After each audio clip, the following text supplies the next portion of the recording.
You and I are very similar in that sense, where like my brain is just like running 1,000 miles per hour. When I'm finished thinking of an idea, I'm moving on Yeah. to the next and whatnot. But there was something that I did this meditation class one time, and then the instructor said something that was very powerful, and he said like when you're praying, that's when you're speaking. And then when you're meditating, that's when you're listening. And that was like very powerful to me, because sometimes like we often get caught with just like talking and just praying, like wishing for things, but we never really give ourselves a chance to just sit down and Yeah. listen to our feelings, listen to our thoughts, and make things and give things more of a clarity, right? Yeah. And Yeah. so when I heard that, I was like, that is so true. And it just like, Yeah. when Yeah. I do get a chance to meditate, I do feel really peaceful afterwards. Like I never have a moment where I meditate and I feel terrible after. Yeah. That's Yeah. one thing that I always say. You know what I mean? Like you Yeah. never will ever regret meditating. Yeah. Yeah. It's almost instant, right? Mm-hmm. When you quiet your mind and you get a little bit of peace of mind, and you come out of it. Mm-hmm. You can. It's palpable. You can feel it in your body and your mind. Yeah. So the thing is, we have been conditioned to look for solutions outside us. Yeah. From the time we're small, our education process and all that is about not a learning about ourselves. It's learning about ourselves through the stuff that we're going to do out there. Yeah. So the studies and the academic stuff is one. That's definitely the outside stuff. Yeah. Even if you play sports, you're definitely going to learn about yourself. But there's no or drama. There's no focused Yeah. attention to say, okay, how is this helping you to live your life better? Yeah. It kind of happens by osmosis. So that's why you see people who have done extracurricular activities like sports and all that have a different ability to cope with life, because they have been thrown in the deep end, whether it's an audience in a play or whether it's in a rugby game. So that is putting yourself out there, and then you need to really learn a lot more about yourself Yeah. when you're out there, because you got to perform, right? And you got to Yeah. perform. You got to also make sure you don't get hurt. Mm-hmm. So all of those things play, and that becomes an introspective process too, along with what we are doing out there. Yeah. Because like one thing that I recognize with myself when I'm meditating is that like it's really important to like learn things, but it's also just as important to unlearn some things, right? Like unlearn certain bad habits. And like sometimes you don't get that clarity until you give yourself a chance to just sit with your thoughts and allow to feel. And then because sometimes you just get so caught up, what am I going to do next? Oh, how can I solve this? What should I do to fix this problem? But sometimes it's not about something that you need to do. It's about something that you need to undo, right? Yeah. If, for example, a bad habit and whatnot, right? That leads to better things. And so I think meditation is definitely really, really underrated, and is something that everybody should at least try at least once a week, practice at least once a week, and give ourselves a chance to kind of like decompress with so many stimulations out there, right? And honestly, with how things are in this world, with so many stimulations, it's just like too many distractions, and we all definitely need one good session of like meditation.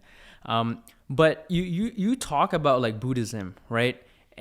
But then I know one thing about you is that you're a businessman. How does that go? How does that intertwine? Because with Buddhism, it's about letting things go and not being materialistic, and just having inner peace with yourself, right? And being okay with nothing. But then being in business is the complete opposite. You're worried about making money, employing people with materialistic things, producing products. So like, how does that intertwine with your life? Oh, that's an interesting question. I believe that all of us are a contradiction, a paradox. And yes, we have a life out there, and we have commitments that we have to meet from our homes, and then sending kids to school and all that, and then earning money becomes a key part of that process. So to earn money, you have to perform. You have to perform in the business world, in the organizational world. And I was lucky that I never worked for anybody all my life, because I started at 27, or rather 25, with a business on my own, very much like you guys. And, Yeah. so that this will spoil you forever. You won't be able to work for anybody. Yeah, Right? no, absolutely. So that gives us I guess some focus in what needs to be done. I mean, when we started the solar business, there were definitely things that needed to be done. But for me, we did things ethically. The integrity of how we do business comes when we also have a mindfulness practice. Because I'm not going to do anything at any cost. I'm going to pull back. And that can compromise me in my business. It can definitely compromise me, but it's better to do that rather than take advantage of somebody. Was that difficult to get everyone on board with that? Because I know you had some partners, but like in order for you to actually execute that, execute the business ethically, everybody needs to be on board, right? Was everybody on board at that point? Yeah, I had great partners, and Okay. I had amazing people working with us who understood that doing the right thing is more important than taking shortcuts. Now, we were selling solar home systems to rural people, rural farmers around the country. We created a philosophy that if anybody sends a postcard or calls us and say our system's not working, and our margins were fairly low with these, and we started the business at a time where there was a insurgency in the south, there was violence, there was a war started after that, so there was lots of challenges. So taking a shortcut would have been easier to make money, but we agreed on a philosophy of customer service at any cost. So if we got a postcard or a telephone call saying our system is not working well, either a van went or somebody got on a bus with the tools and went out there to make sure that that system was fixed. Oh, wow. And we one outing like that would take the profit away. Yeah. Because the market was also, we are selling to rural farmers who were didn't have much money, right? Yeah, exactly. And your profit margin was already low, so exactly. So the thing is, when we set the stage like that in an ethical way, and then I believe there's a karma to it too. yeah. We ended up selling the business to Shell when things were not really going 100% well for us. Shell, the Shell gasoline, oil, the Shell company. Yes, oh wow, yes. okay. So that happened 11 years later. So the business was going up and down, and I lost all my hair. Still got some. Yes. So the thing is, at the end of 11 years, the three of us were very, very tired of this business, because it takes a huge toll on you to start a new business and build it up and keep it going, especially if it's a business that's pioneering, that nobody else has done it before. Yeah. So you got all the other issues of resistance. People don't like it, and there were resistance also from the members of parliament in these rural areas. For them, they would go to a rural area and say, if you vote for me, I'll give you electricity. And we were taking their thunder away by letting them buy a system on their own. So those challenges. So there was a lot of PR stuff that we had to do, and I handled a lot of that. Yeah. My partner Viren Pereira was amazing numbers person, strategist. He and I, he's my cousin.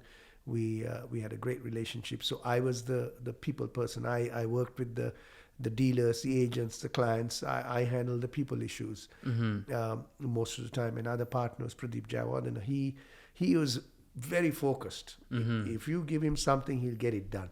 Okay. So that partnership worked very well. Of course, we had our issues. Yeah, for sure. Just like any business, right? Yeah. I mean, like you'll butt heads, but at the end of the day, it's about coming to a common ground with your business partners. Because that's one thing too, is like you gotta let your ego down, because you don't know it all and they don't know it all, and everybody just has to just agree on like no one's perfect and we have to collaborate, right? We're all in this together. Would you say that doing that business kind of shaped the way how you are today? Oh, absolutely. That was my 11 years of post-secondary education, because we didn't know anything about business. First of all, we didn't know anything about technology. We didn't know anything about marketing. We didn't know, it was we had common sense. Yeah. I studied engineering technology and I studied marketing and stuff like that. And then my cousin had a Bachelor of Commerce. My other partner, Pradeep, he was working for a trading house, a Japanese trading house. So I would say he had the most amount of business experience. Okay. So when we came together, when we put a lot of effort in building the factory, We thought we had to build an amazing factory. We brought the technology from Canada to make this solar panels. So we really focused on that. We thought if we build a good solar panel, everybody will beat a path to our door, but that wasn't the case. Yeah. What we saw in the country was that 80% of the country's homes or rural areas didn't have access to the grid, very much like the Philippines, right? Yeah. So they use kerosene lamps, but they were really desperate to get some lighting systems in their houses. A mother would bring a child and say, blow your nose, and black soot would come out of their noses because these children were virtually studying over a kerosene lamp. Yeah. And every so often it would fall over and set fire to the place. With tragic results. So they were really, really wanting to pay. They were willing to pay as much as they could to buy this system. So why did they buy it from you guys? Like, what was it about your business that was so amazing for them to that they wanted to acquire it? They had no other options because the government's grid didn't reach their area, so they didn't have electricity. So some of these homes had a battery, like a car battery. Okay. They would wire up a 12-volt lamp, and there were 12-volt TVs available. And every 10 days or so, they got to carry that battery on the back of a bike 10 kilometers, let's say, to the nearest town to get it charged. So this would essentially take away their need to carry that battery. So we targeted those people who already had a system, who knew about this system. Yeah. So, but even that was a learning curve because the existing wiring was really poor. Yeah. So we put a solar panel. It doesn't solve all their problems because in about 2-3 weeks, the battery is dead because there's a lot of losses in the system.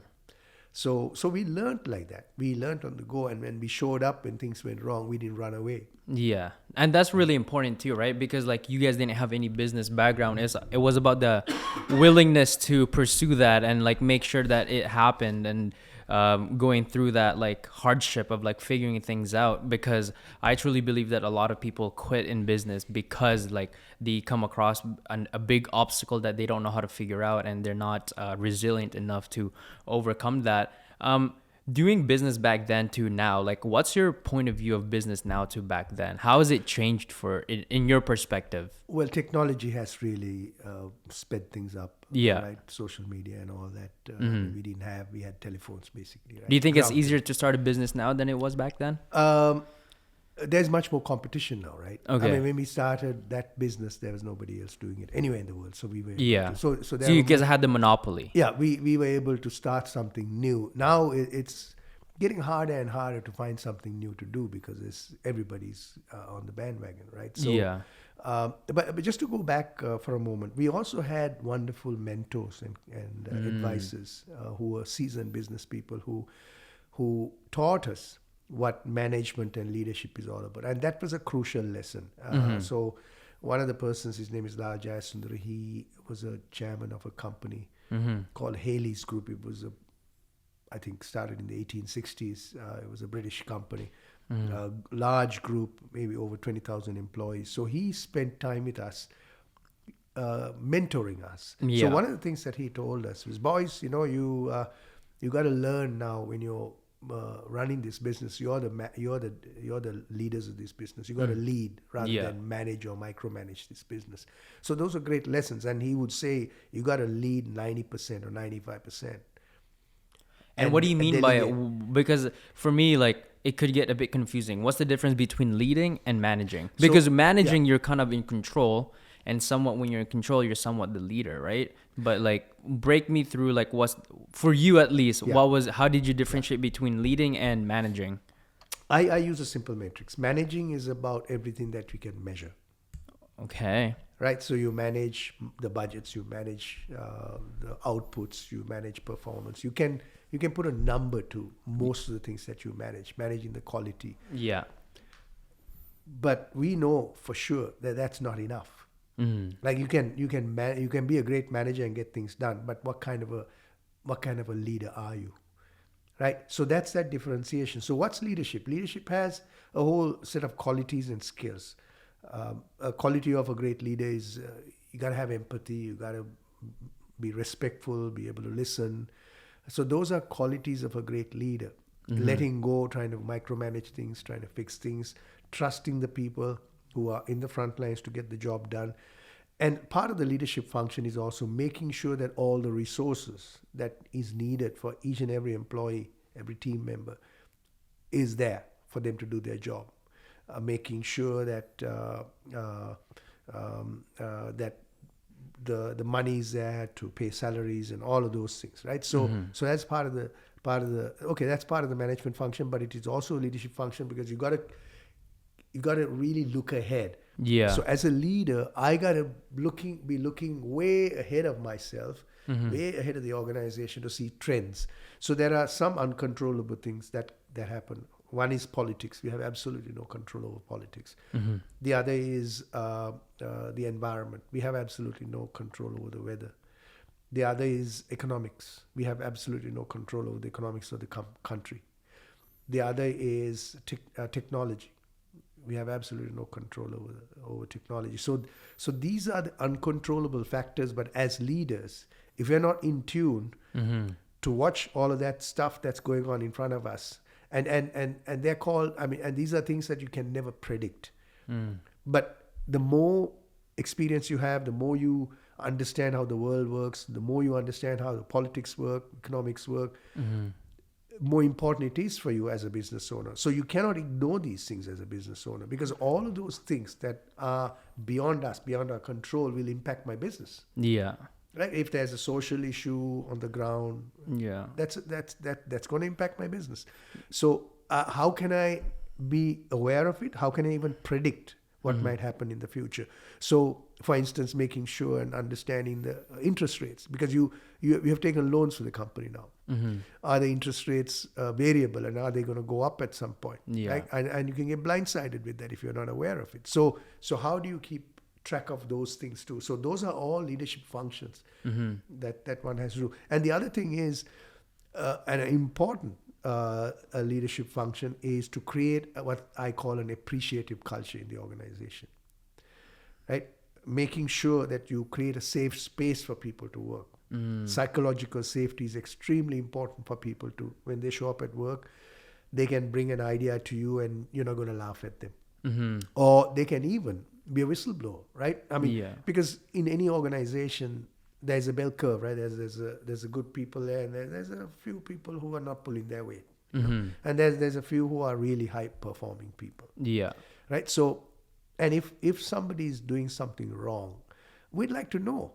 It's not about telltales or anything. We'd like to know if there's somebody's doing something that's going to impact the business. Yeah.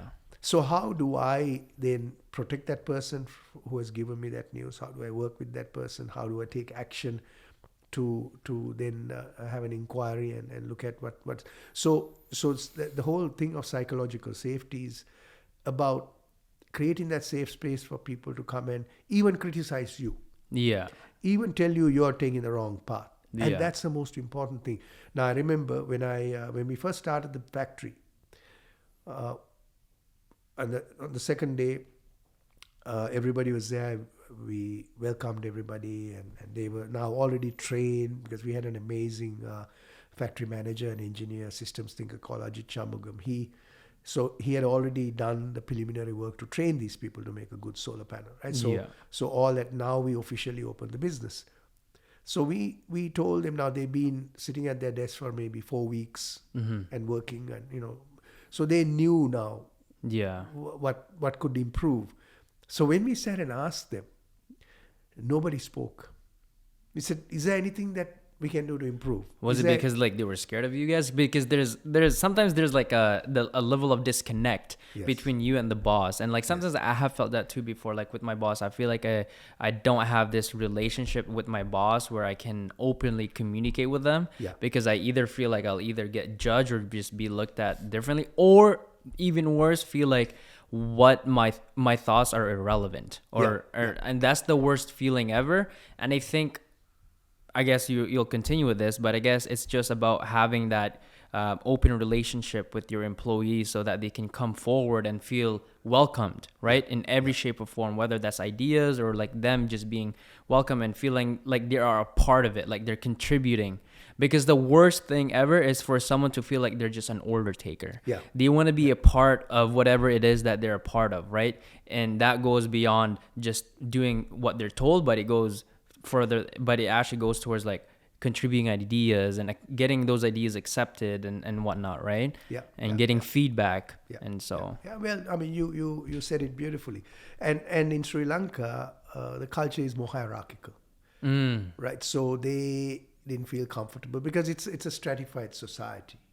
Right? Is it based off of like you talk about it's a hierarchy? Is it usually based off of a class system, like money? Yes, there's an economic class system in place too. And I come from an anglicized background where my mother and father, they went to Christian schools and we spoke in English at home. And okay. So there is a social divide there. You know, and unfortunately, and we were trying to break those barriers. And so when we asked them, they all kept their mouth shut. Then because we had a workshop too, right? Yeah. So we went to the workshop and said, make a nice box. Yeah. You know, and we told them, look, if you have any ideas, put them in the box. The box was full. Yes. The next day. Because it's anonymous, right? Yes. Yeah. Yes. So they were comfortable to do that. And then there were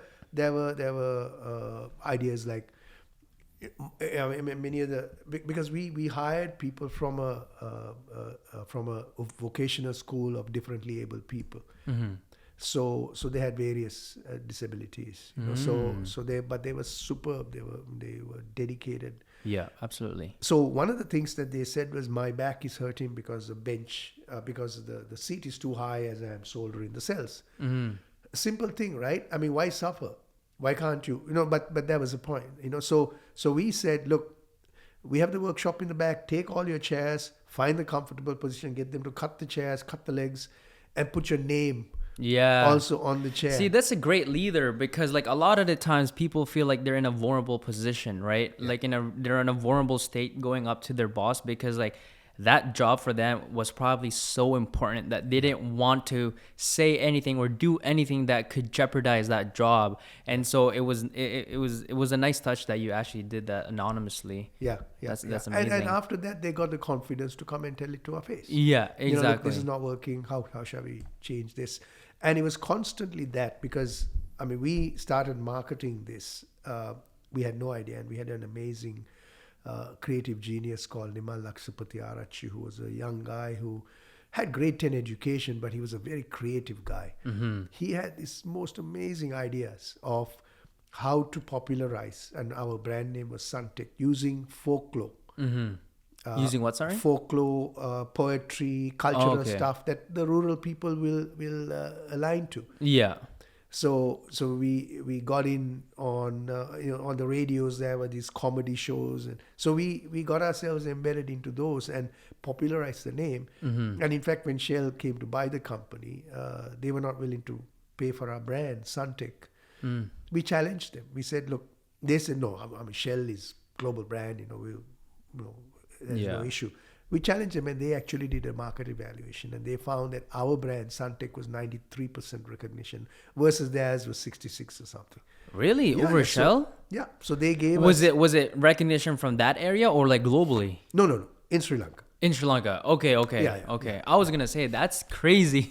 Because, I mean, it was a Sri Lankan, I mean, we were selling it to rural areas, so there's brand recognition there. Yeah. So when they bought the company, they didn't get rid of the name Suntek. Is that still alive today? Sadly, Shell got out of the solar business about 5 years after to concentrate on their core business, and it left some issues behind that they should have addressed. I'm a numbers guy. How much was it that it was bought out for? Let me see now. Probably a couple of $100,000. Okay. And at the time, I forget the exact amount now. But how are they able to evaluate a business like that? Did they go based off of revenue? Was it based off of projected income? I mean, the black suits came, the accountants and the lawyers came, and they did full evaluations, and they would have done all of this because they were setting up solar companies in Philippines, in Bangladesh. So a friend of mine who I I started actually while I was running the business. Mm-hmm. While we were running the business, I was a guy who was invited to go and present at international conferences and Oh, all that, wow. because we were new, right? Yeah. So the World Bank and various people used to invite us to speak at conferences, and so I met this scholar called Damien Miller. He was at Oxford or Cambridge.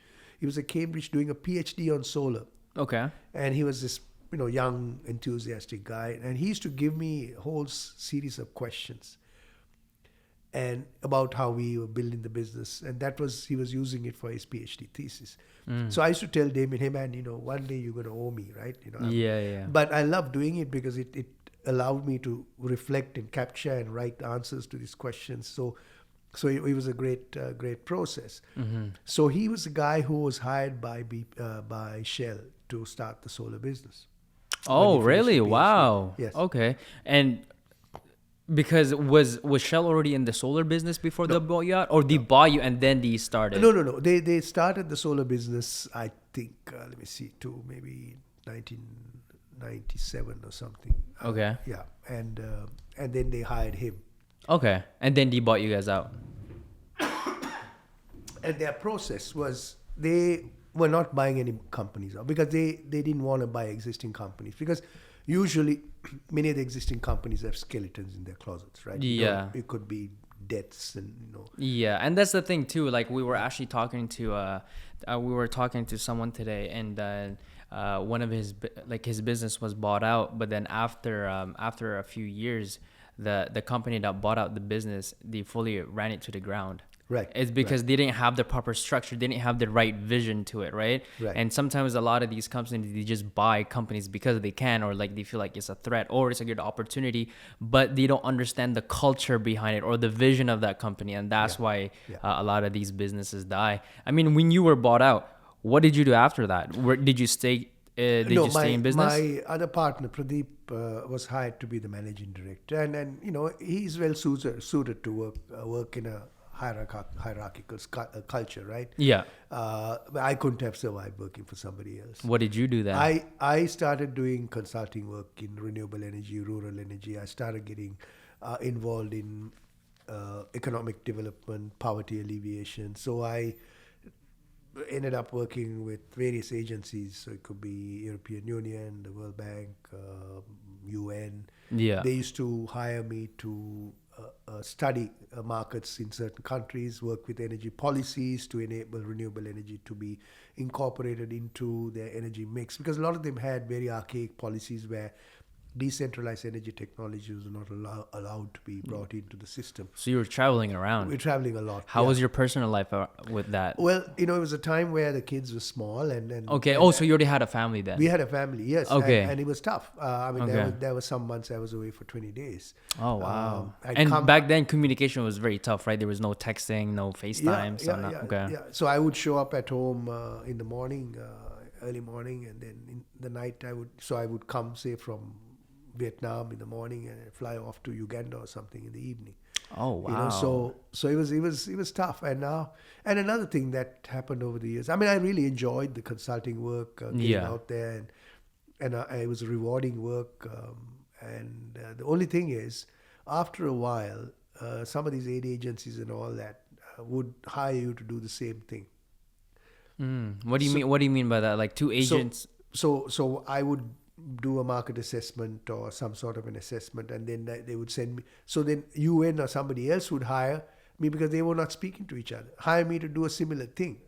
Oh, you were basically a double agent. Well, the thing is, it didn't make sense after a while, because I know what to write. I didn't even have to go there, but I'd show up and I was making good money, and I worked with the local people who were being great hosts to me. Yeah. But here I am. They're saying, "Oh, you're here again." Like, I'm basically the similar So you're stuff. doing the same job, but just for different companies. Different organizations, Ah. But I must say, with the family, we're blessed with 4 kids. Yeah. I never missed a birthday. I never missed a sports meet or a prize giving. I worked around them. Wow, Always. that's amazing. Yeah. And then there was a period of time where I was able to take 2 months off every year.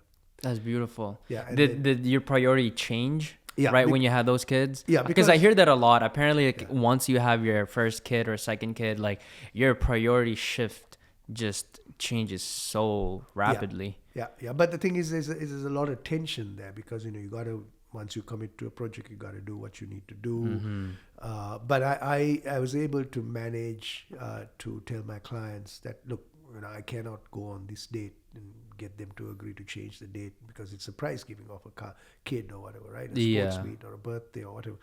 But I was able to, for a couple of years, take 2 months off. And my mother-in-law lived in Germany, so we used to come to Europe, rent a van, and go all over the place, from Holland to Belgium to Germany. My wife's family is half German, so their family, then, and did a lot with the kids, Spain, France, so that for me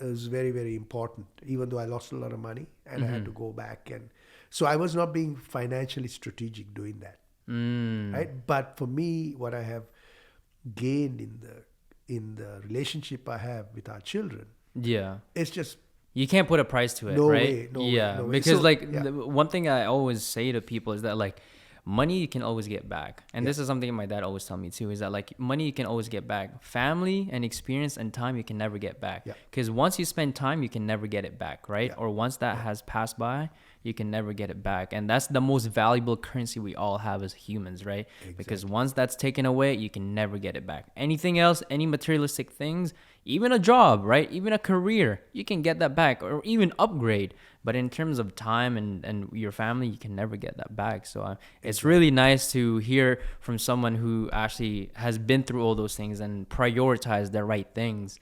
Because for me right now, as young as I am, I find it very difficult sometimes to, like, I know what my priorities are, but I just don't know how well to manage it.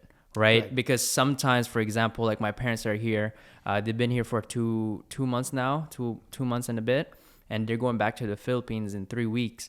And like, there's times where like, okay, well, today's a free day, let me spend time with them. But then like business stuff comes to play, and I'm just like, okay, maybe I'll do this for now. And like, it's so hard to just manage and whatnot, prioritize the right things. What's one advice you would give someone like myself who's having that difficulty on prioritizing or finding a balance? I guess that's the right word, finding a balance. Yeah. And it goes back to your other question that you asked about how do I bring Buddhist principles into the business world too, right? Yeah. So for me, it's about what I love this word called power of balance. Power of balance. Because our notion of power is very one-sided. It's force. It's power to do anything we want. Yeah. Power of balance is also being able to let go and do the right thing, right? So, but at your age right now, in the way you're building your business right now, I don't blame you for putting a lot of time and effort into it. But is that selfish of me though? Because like a lot of the times I'm doing a lot of things that I'm doing right now, even like with my girlfriend, I sometimes I find that like I'm neglecting intimate times with her, like just hanging out, having dinner and whatnot.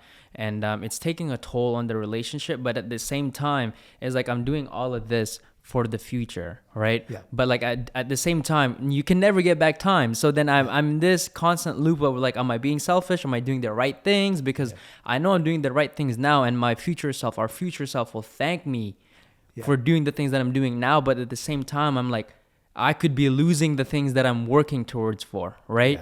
By putting so much time into my business, I could be losing the relationship I have with my parents, with my girlfriend, my friends, right? And so it's like finding that balance is just so difficult. And so I just need the right guidance. Well, the thing is, there's no right guidance with that. You got to go with your heart. You got to go with your mind. So you have the rational, logical mind of what needs to be done on the business side. And then you have the heart on the other side of what needs to be done with the family and all that too. Yeah. So there's always going to be that tension. You cannot get away from that, right? So it is for me, it's how do you keep the communications lines open to always to explain to the parents, to your girlfriend, look, this is what I'm doing right now.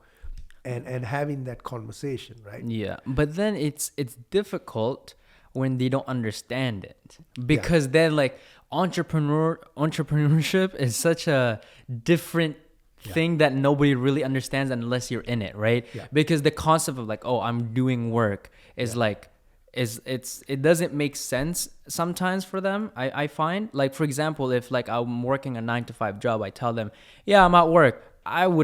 Nobody would text me, oh, Dave is at work. They respect that because I have a job. Yeah. But then when I'm doing my business and whatnot, do you think that it's like, even though I classify it as at work because it is work, and if anything, it's more important than my 9 to 5 job, it's more of like, okay, but like he's just working on his business. It's not that important.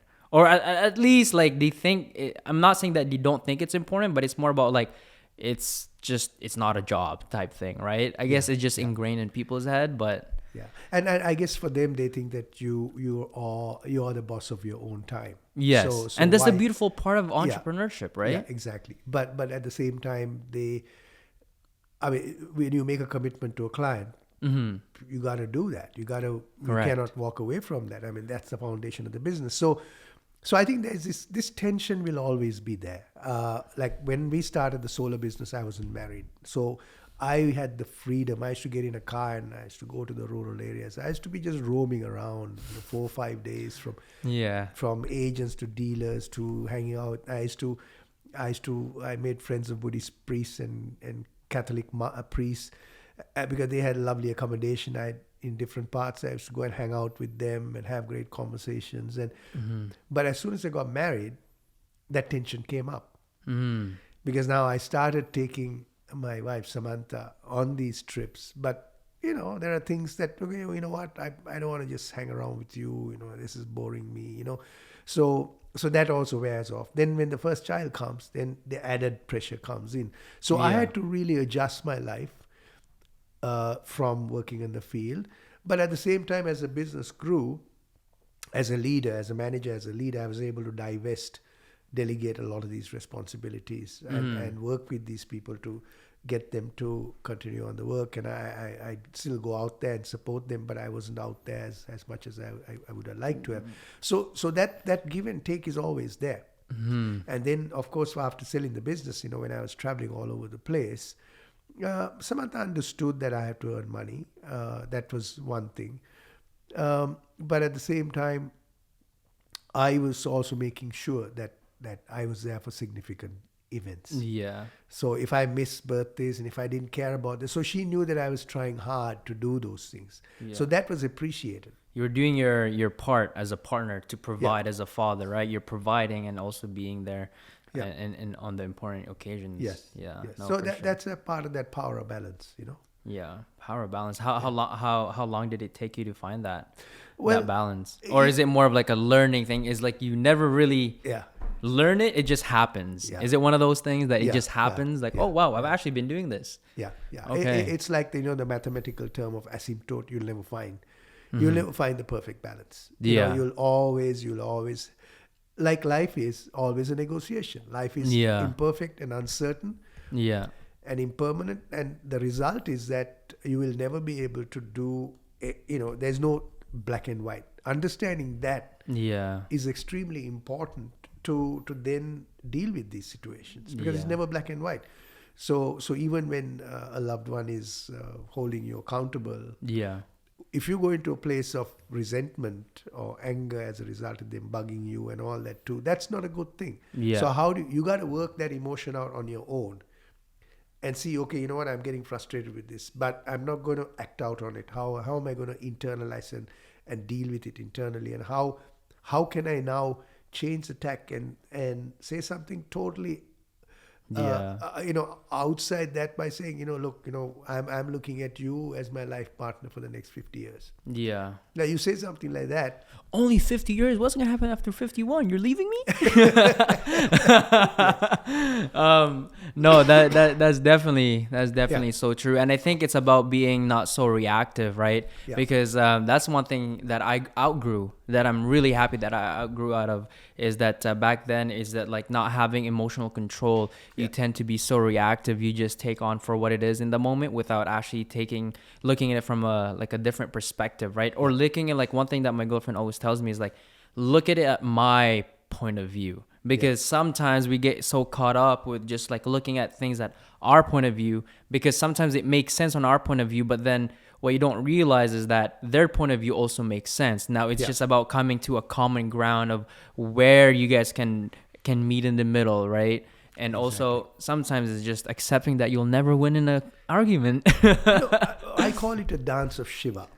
The dance of Shiva. Yeah, it's like, it's a constant dance, Yeah. right? And you're constantly trying to find that equilibrium Yeah. and equanimity, and you'll never do. And then you hit it. But if your intentions are good, Yeah. if the foundation is good, then it Yeah. can't be shaken. And that's, for me, the most important part in any relationship. Yeah. If your life partner, your family members, or your business partners know that you have this unwavering intention to do the right thing. Yeah, as long as they know that you're good internally and that's all your intentions are great. No, Yeah. absolutely. What's one thing that you know now that you wish you knew back then? Well, I guess it's to do with financial security. Okay. Because You I weren't was- as financially smart back then? Not- Did you not- feel like you yeah. had unlimited money and you can do whatever, felt untouchable? Yeah, I was not strategic with money. That was part of the reason. Strategic in what way? In putting money away, in buying properties, because Okay. I there were times I earned a lot of money, and Mm-hmm. I was not. I busted it. I busted it on the kids, essentially. Their schooling. They were sailors, sailboats, and so I wasn't busting it on myself. I didn't have fancy cars or anything like that, right? So Mm-hmm. Yeah. It was selfless love. yeah, so I was spending the money without really thinking about the future. So that's one thing that I have also, and our kids have seen that. Because when I first came to Canada, I invested in a solar business and didn't go well, and I lost the money. And in Canada, I came here 12 years ago now. There is no give like in Sri Lanka. In Sri Lanka, people, you can tell the bank, hey man, I'm a little checks tight. are coming. Yeah. Just keep the flow going. So it then put a tremendous amount of pressure on myself and more than that, my Samantha. Because she handles the groceries and pays the rent and all Yeah. that too. So and the kids saw that. And our kids, we have 4 kids, and they started university before we came. One of them, he was at Carleton, and we had said, look, we'll pay you for your first year and we'll support you as much as we can. But then when we got into the cash flow issue, we couldn't really support them. Yeah. So they had to now support themselves, which I really, on the other side, I think in hindsight that was probably a good thing that they had to stand on Probably. their Yeah. own. Yeah. And they are now very, very strategic with their money, and they will look at things much more differently than how I looked at things. I also was influenced by my father, and also kind of the Buddhist teaching of everything is impermanent. So I didn't want to own any property. Yeah, I mean, okay, that's interesting though, because I know one of the biggest one of the biggest reasons on why a lot of people get into divorce is financial insecurity. Yeah. Not having that financial security. How were you able to get through that? Yes. I mean, that added a lot of pressure when I lost the money in the business, and as the money that we brought to Canada was depleting. Yeah. I must say, Samantha went into a bit of a inner turmoil and trying to deal with this, and found it very difficult to cope. And Yeah. and she was more scared than anything else that we won't be able to pay the rent, that we'll hit a wall. So for me, it's about working really hard to find that common ground. Yeah. And she wanted to do a yoga course, and at that time she said, no, I'm not going to do this because we don't have money. But we had the cash to do that at the time. Yeah. So I was saying, no, please do it, because I knew if she didn't do it, that would be a cause for her resentment. Yeah. So as she started doing the yoga course, I saw her calming down, because that was the inner work that was coming through the yoga course. It was, I think, 2 years or 1.5 years maybe.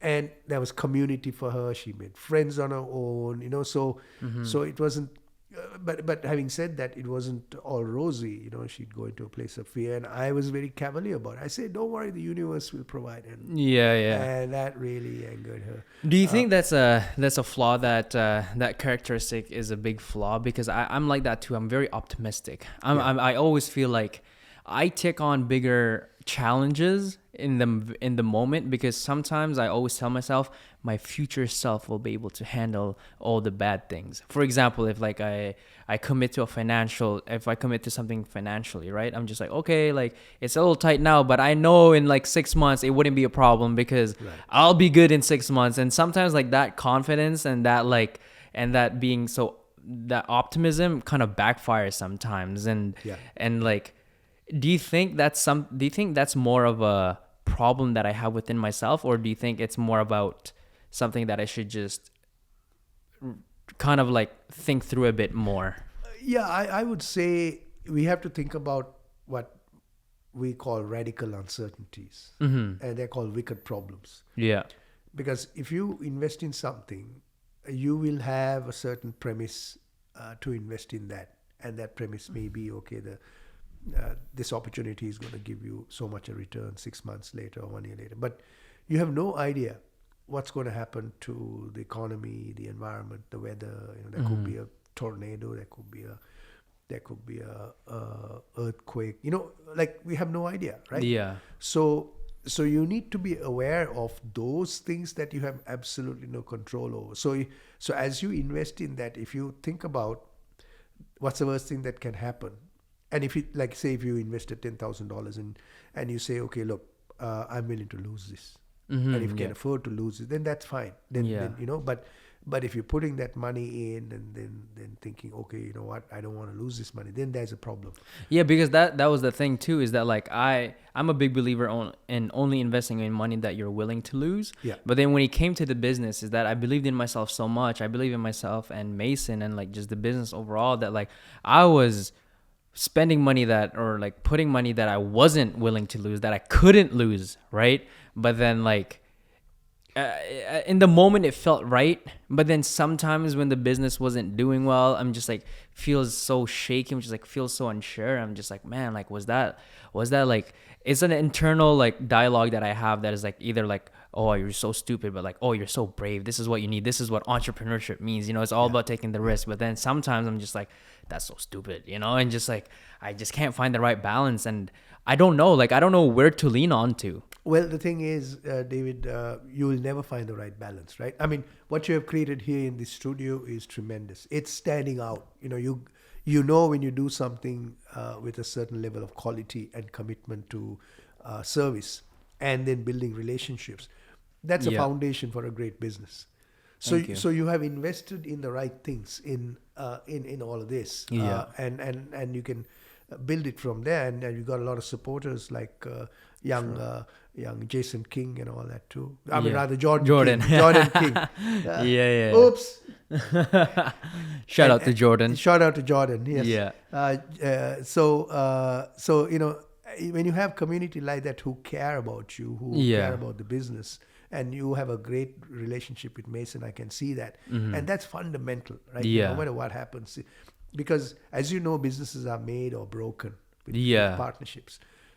Just like a marriage, right? So if you really trust each other, we better not break up, bro.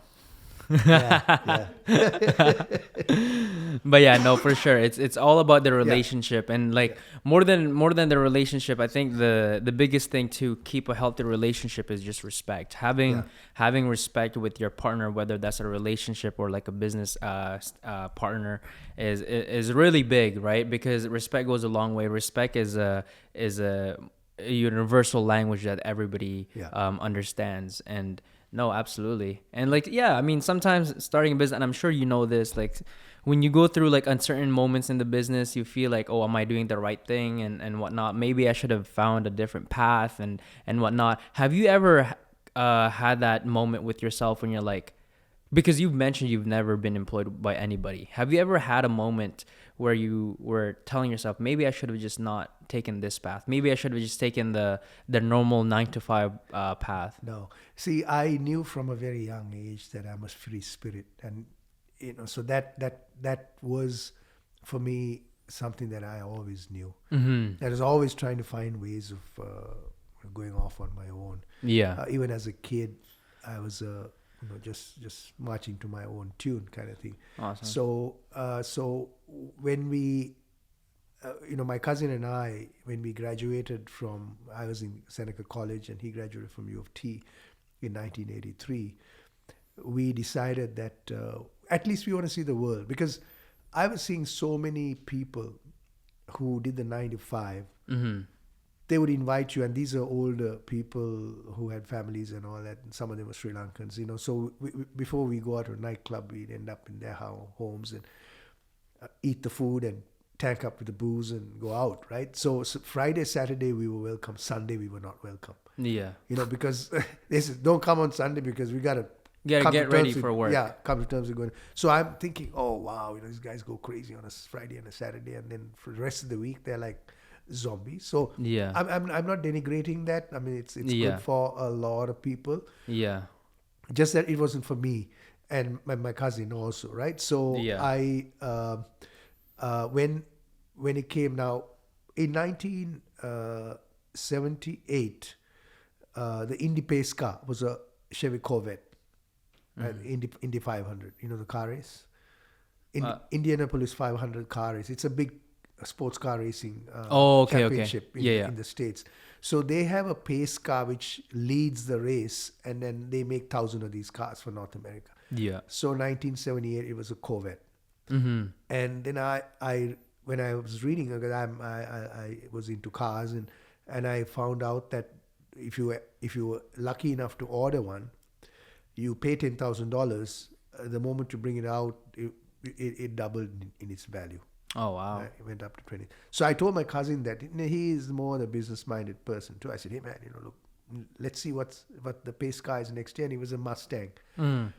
So he did whatever that he needed to do and ended up buying that car.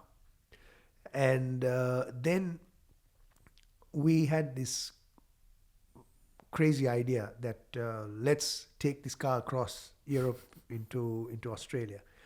And we had a friend. Europe all the way to Australia? Yeah, to drive this, but get Ford to sponsor us. Okay. Right, and we had lots of older friends who were influential people. So this friend knew one of the vice presidents of Ford in Oakville, and we put this whole plan together. Those days, before your time, there were transparencies, and we put a proposal together. We plotted the routes, and we did a budget and all that. And we went and presented this at Ford, and these guys, they were looking at us, these two, immigrants who have sort of this audacious plan. Yeah. And but they were amused with us. And so then they said, okay, guys, just give us a couple of weeks and we'll come back to you. And then we were invited back. They gave us coffee and cake and tea and all that, sat us around, and they said, sorry guys, we don't sell the Mustang in Europe or Asia, so it doesn't have any marketing value for us. Mm-hmm. And for me, Viren and I, my cousin and I, we thought, oh man, what, are you crazy? This is a Ford. Mm-hmm. Like if these people in Europe see that there are Fords like this, you're creating brand awareness. Yeah. So you think about why the North American car business has gone down the tubes. This really narrow-minded approach, right? Yeah. So we were disappointed. But at the same time, I was reading a book called The Drifters by James Michener. Mm-hmm. James Michener is this amazing author who does historical novels. Yeah. And this story was a little different. It was about Ernest Hemingway's, he was into bullfighting and bull runs in Europe. I spent a lot of time in Europe. So this book was following running with the bulls and bullfights and all of that. And my cousin and I thought, hey, look, why don't we collect some money and go to England and buy a Volkswagen pop-top and follow the path of the book. There you go. So that was this crazy idea. So then when I went for an interview with Ontario Hydro, because the program I did was at being trained as a nuclear plant operator, and Ontario Hydro, a specific program, I had spent time in the Pickering plant. Mm-hmm. When I was interviewed, I told the interviewer, I said, look, I'll work for a year. We have this grand plan, and come back. He said, no, we can't trust you to do that. We're going to put a lot of money in training you, and you take off. I love how you just always take initiative of what it is that you want to do, rather than add, rather than them telling you what to do. But I mean, we kind of need to wrap up. I think we're well over an hour, but I do have one last question that I'm really curious to see what your answer to this. Do you think someone needs to be lucky to be successful? I think luck has a part in it. Okay. But when you work hard, luck also happens, right? Okay. So you cannot be lucky without making a commitment to hard work, ethics and values, being grounded with intention to do something good. So luck, I found also, like when we were, for instance, starting the solar business. Yeah. Things just showed up because you were out there, being open to the universe. Yes, because there's a saying like luck is when opportunity meets preparation, right? So like a lot of the times when people say, oh, this person's lucky, but the only reason why you would classify that person as lucky is that they've put in that countless hours that you didn't see on the back end, and an opportunity came and they were able to make something out of that, right? So it's like being prepared, doing the back end work, and then creating opportunities or seeing out opportunities. And having said that, though, you buy a $5 lotto 649 and you hit the jackpot, and then that's a different kind of luck, right? Do you think that's the universe? Do you think there's different type of lucks? Yeah. I mean, I guess. I mean, I can only just speculate. Maybe that's the real luck. Maybe the first luck that we're talking about is just a byproduct of hard work. Yes, but hard work alone is not enough. You and I know that. Yeah. There are certain things that happen. You set the business up, and there are things that you get lucky breaks, right? So I will not dismiss so it's about aligning with the universe. Yeah. Being at the right place at the right time, but with intention. Absolutely. And all that too. So then you can be lucky, because, I mean, for the last 10, 12 years, I didn't have luck with all the things that I did. Or you feel like you didn't have luck. Yeah. I felt as if I didn't have luck on my side. Yeah. But then I also look at this as, okay, there is a purpose for sending me through this time. Yeah. Difficult time is to teach me. Yeah. And Samantha, and to be resilient, and to make sure that we don't waver from our ethics and values and the way we live. Like one of the things that, we knew only 2 people in Ottawa when we came here. And when I started losing money in the business, 2 plus 2, because the other 2 partners were the solar partners, I decided I need to meet one new person a day, every day. Even though my money was depleting, for a meaningful conversation, I would make sure and pay for the coffee. Okay. Right? I put the intention out there. But there was a lot of frustration along the way, because I couldn't quite hit the mark. People didn't understand me. They were trying to put me into a pigeonhole, and I guess being in Ottawa didn't help me. If I was in Toronto, I would have been. Yeah, because back then Ottawa was a lot smaller than what it is now. And I mean, right now Ottawa's getting better, but definitely it was definitely a lot harder back then than it is now. But Lalith, it was a pleasure talking with you. And for anybody that wants to see some of your stuff, because I know you're on social media, you're on YouTube, on Instagram. What's your handle and where can they find you? If you do Lalith Gunaratne on YouTube, Instagram handle. Oh gosh, we'll put it on the link. Yes, we'll put it on the description. But I guess if there's one thing that you want, if one thing you want people to know about you, what is it? Like if they think of Lalith, what do you want them to think about? Be loving, kind, and compassionate. Awesome. Yeah. First to yourself. Yeah. And then it'll manifest itself to others. Beautiful. Jordan is requesting to phonetically spell your last name so people can find you. But hey, beautiful technology. There is a link. He doesn't need to say it. We'll even put it here. So, but yeah, no, it was a pleasure speaking with you. And this definitely wouldn't be the last time. I hope to have you on again soon. And hopefully Mason would be able to join us. And even hopefully Jordan too. And because Jordan has literally played a big role in making sure this thing happened. And I'm really grateful for Jordan because I would say I'm pretty lucky to have met him. Jason. I'm pretty lucky to have met Jason, and because through Jason I have met you. Yes. So, but yeah, no, my pleasure. I'm thrilled to be, hanging around young entrepreneurs like you all. I mean, you inspire me really. I mean, all of you. I appreciate amazing. that. Yes, I appreciate Thank that. you. Awesome.